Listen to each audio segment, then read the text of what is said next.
Assalamualaikum warahmatullahi wabarakatuh. Perkenalkan, nama saya Dwi Talita Salsabila dengan NIM 8602338847. Di sini saya akan membuat video praktik untuk memenuhi tugas pada mata kuliah praktikum IPA DSD dengan tutor pembimbing Ibu Mar'atus Salihah. Baiklah, pada kegiatan kali ini saya akan membuat video praktik pada kegiatan praktikum 3 di modul 3 mengenai sistem pencernaan makanan pada manusia. Selanjutnya ada alat yang digunakan itu saya sudah mencetak sistem pencernaan pada manusia, dan selanjutnya ada mistar.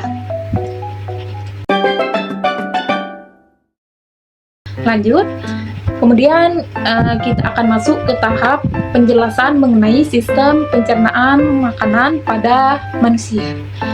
Ya, seperti yang kita ketahui, sistem pencernaan awal itu dimulai dari mulut yang diakhiri di anus. Kita akan mulai penjelasan terlebih dahulu di mulut. Nah, pada proses pencernaan dimulai dari mulut itu, di sini makanan akan dikunyah yang dibantu oleh gigi menjadi tekstur makanan tadi itu menjadi lembut. Kemudian lidah juga membantu proses pencernaan pada makanan di mulut dengan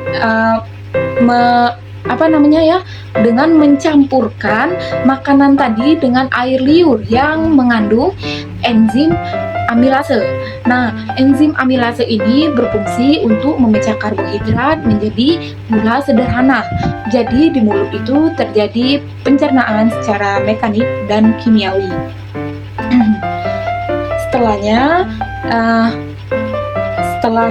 Setelah di mulut ini akan masuk ke kerongkongan dengan cara menelan makanan tersebut. Lalu pada kerongkongan ini tidak terjadi enzim apapun yang dibentuk, akan tetapi kerongkongan ini akan mendorong makanan ke pencernaan makanan berikutnya yang disebut dengan gerakan perislatik. Nah, gerakan perislatik yaitu gerakan otot yang mendorong makanan ke lambung.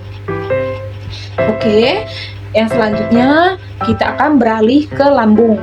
Nah, makanan akan masuk ke lambung. Di sini, makanan akan bercampur dengan getah lambung yang mengandung asam klorida dan enzim pepsid. Yang mana asam lambung itu berfungsi untuk membunuh kuman, dan enzim pepsid itu berfungsi untuk memecah protein menjadi zat yang lebih sederhana. Nah, makanan tadi kemudian akan berubah menjadi bubur halus untuk memudahkan proses pencernaan di tahap berikutnya yang disebut dengan kim. Lalu setelah menjadi kim, makanan tadi di lambung tadi akan mengirim kim ke usus halus. Nah, di usus halus, makanan mengalami pencernaan dan penyerapan. Di bagian usus 12 jari ini, nah, kim tadi akan bercampur dengan getah pankreas dan empedu dari hati. Nah, di sini sebenarnya ada 3 organ pencernaan makanan, organ pencernaan makanan tambahan yang menghasilkan cairan-cairan yang berfungsi untuk membantu proses pencernaan di usus halus. Oke, lanjut. Enzim-enzim di sini memecah karbohidrat, protein, dan lemak menjadi zat gizi yang sederhana.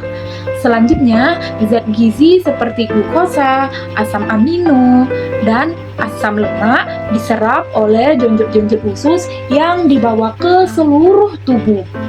Lalu, yang dimaksud dengan diserap oleh jonjot-jonjot usus ialah proses penyerapan zat-zat gizi hasil pencernaan ke dalam darah dan getah bening, yang mana melalui struktur kecil seperti rambut-rambut halus yang menutupi dinding bagian dalam pada usus halus. Nah, kemudian yang berikutnya sisa makanan yang tidak terproses di usus halus akan dialihkan ke usus besar. Nah, sisa makanan yang tidak tercerna tadi akan terjadi proses penyerapan air dan mineral di usus besar. Nah, bakteri di usus besar seperti yang umum kita ketahui yaitu Escherichia coli akan membantu menghasilkan vitamin K dan vitamin B. Nah, sisa makanan tadi akan berubah menjadi feses atau tinja. Setelah itu, proses yang terakhir ada rektum dan anus. Nah, pada rektum ini feses akan disimpan di sini dulu sebelum dikeluarkan. Nah, setelah dirasa si feses ini penuh di kantung rektum, maka tubuh akan memberikan sinyal untuk dikeluarkan melalui anus. Nah, proses pengeluaran feses ini disebut dengan defekasi. Baiklah, itulah perjalanan makanan yang ada di dalam tubuh kita, mulai dari mulut, esofagus atau kerongkongan, lambung, usus halus, usus besar, rektum, dan anus. Jadi, sistem pencernaan bekerja sama dengan sangat teratur agar tubuh kita mendapatkan energi dan nutrisi yang dibutuhkan setiap hari.